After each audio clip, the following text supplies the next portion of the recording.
मित्रांनो, आपल्या सर्वांच्या ऑनलाईन क्लासेसमध्ये स्वागत आहे. इयत्ता 12वी अर्थशास्त्र या विषयातील प्रकरण 1 सूक्ष्म आणि स्थूल अर्थशास्त्राचा परिचय या प्रकरणामधील आज आपण स्थूल अर्थशास्त्राची वैशिष्ट्ये अभ्यासणार आहोत.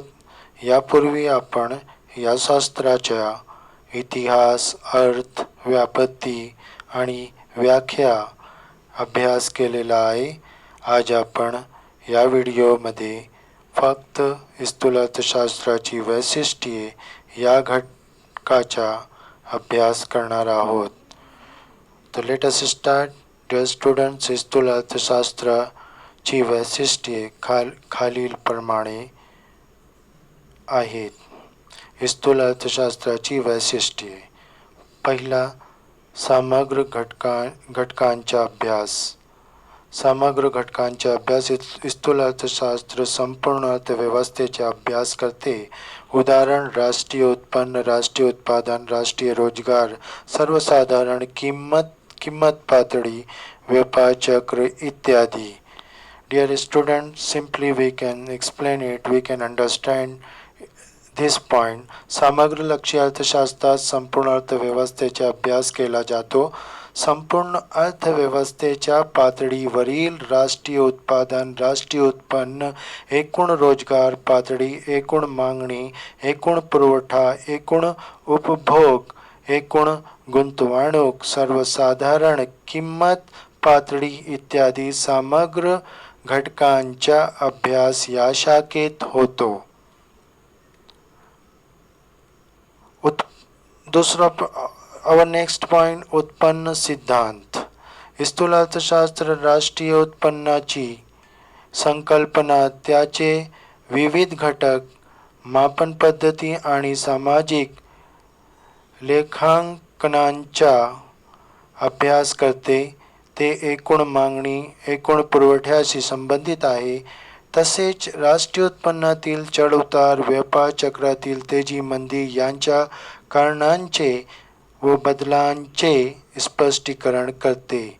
डिअर स्टुडंट, सिम्पली उत्पन्न सिद्धांत म्हणजे उत्पन्न विश्लेषण होय.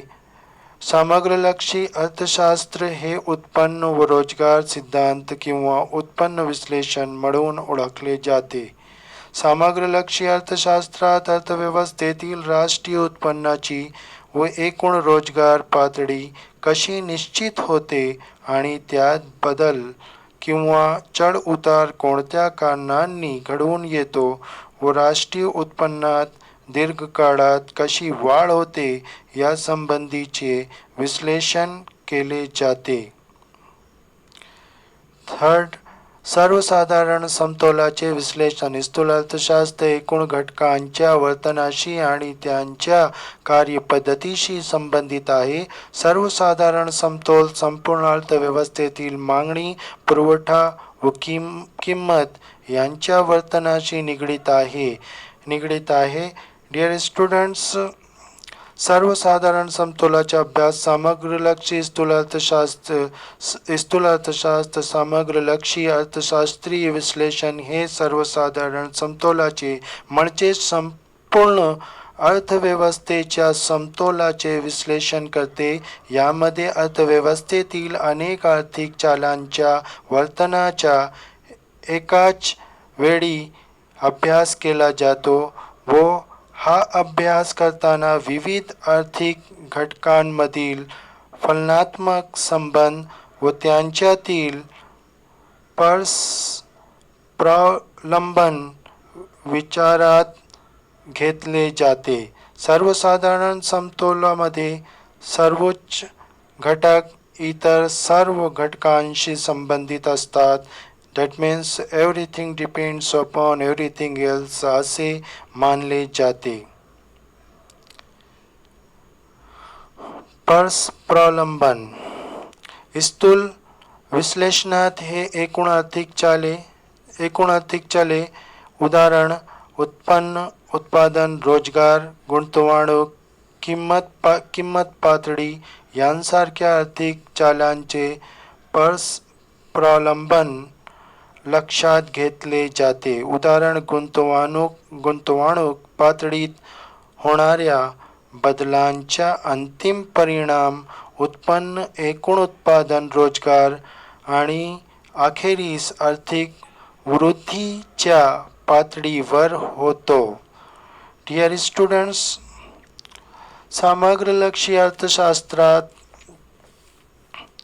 राष्ट्रीय उत्पादन, राष्ट्रीय उत्पन्न, रोजगार पातळी, एकूण गुंतवणूक, किंमत पातळी इत्यादी समग्रलक्षी आर्थिक चलांमधील प्रलंबन लक्षात घेतले जाते. उदाहरण, गुंतवणूक पातळीवरील बदल हा राष्ट्रीय उत्पन्न, उत्पादन व रोजगार पातळी या सर्वांमध्ये कशा बदल घडवून आणतो व अंतिमतः आर्थिक विकासाच्या पातळीत कसा बदल घडवून आणतो याचे स्पष्टीकरण स्थूल अर्थशास्त्र विवेचनात आढळते.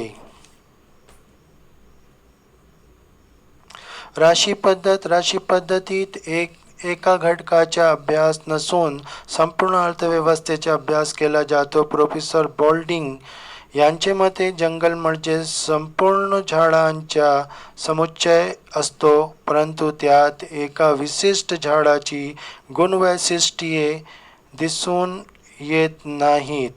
यातून सूक्ष्म अर्थशास्त्र व स्थूल अर्थशास्त्र यांमधील फरक दर्शविला जातो.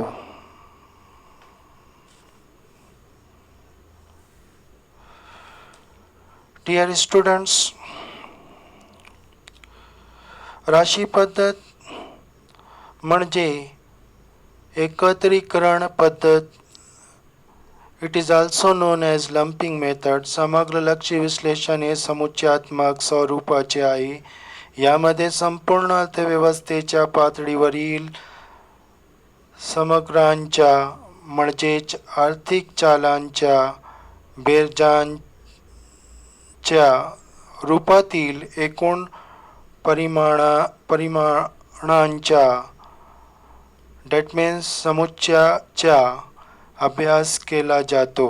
त्यामुळे समग्र अर्थशास्त्रात एकत्रीकरण किंवा राशी पद्धतीचा अवलंब केला जातो.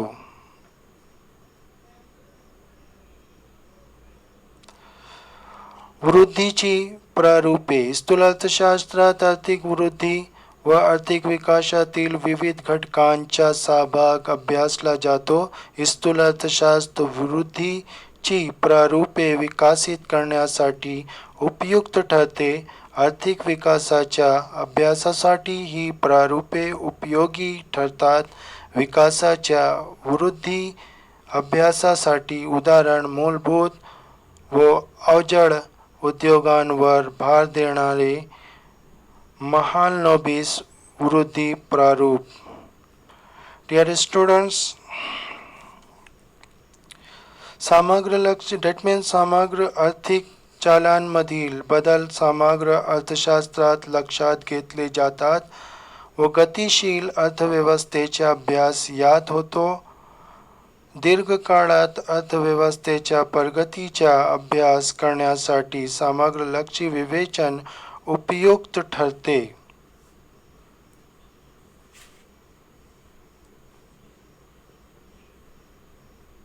सर्वसाधारण किंमत पातळी.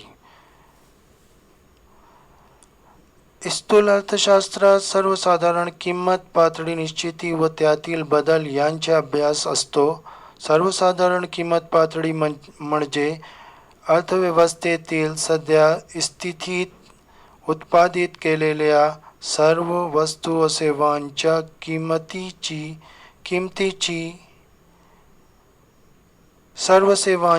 किमतींची सरासरी होय.